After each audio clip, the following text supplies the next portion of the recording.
School lockdowns are designed to keep us safe. They tell us to hide, to stay quiet, and to wait for help. But what happens when the thing roaming the halls knows exactly what the protocols are? Because it's listening to them too. This happened in 2018 at a high school in rural Ohio. It was a Tuesday, rainy and miserable. I was in Mr. Davies' history class, last period. You know that feeling when the air suddenly feels heavy? Like the static from an old TV screen pressing against your skin. That's what I felt right before the PA system clicked on. Usually, the principal's voice is calm, but this time it was automated. A robotic, pre-recorded female voice I had never heard before. Code red. Locked down. This is not a drill. Repeat. This is not a drill. The lights cut out immediately. Mr. Davies didn't hesitate.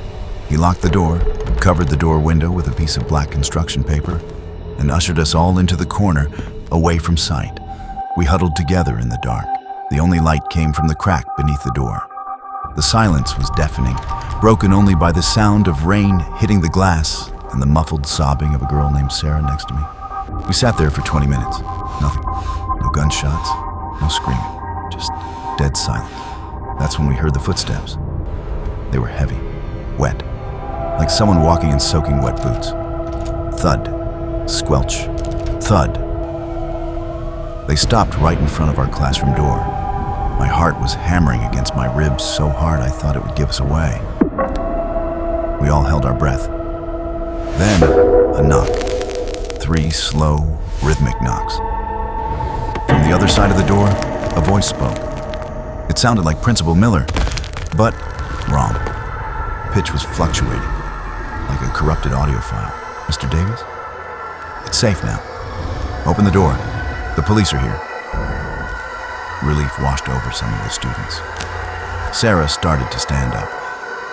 But Mr. Davies, he grabbed her arm. He looked terrified. He shook his head violently, eyes wide, signaling her to stay down. Why didn't he open it? Because Principal Miller was on a business trip that week. He wasn't even in the state. When we didn't answer, the voice changed.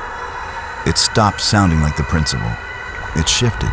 It sounded like me.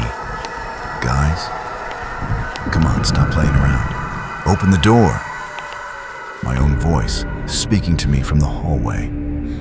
A perfect copy, but devoid of any emotion. It was cold, predatory. The handle jiggled violently. The calm facade dropped. The thing outside started slamming its body against the wood. Bang, bang, bang.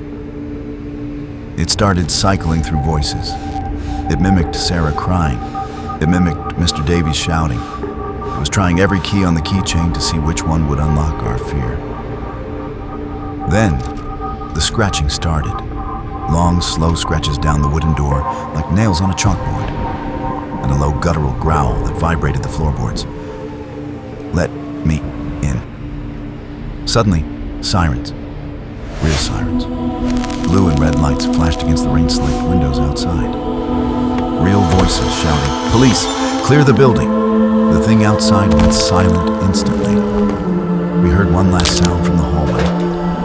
Not footsteps, but a sound like wet meat being dragged across the linoleum, moving away into the ceiling vents.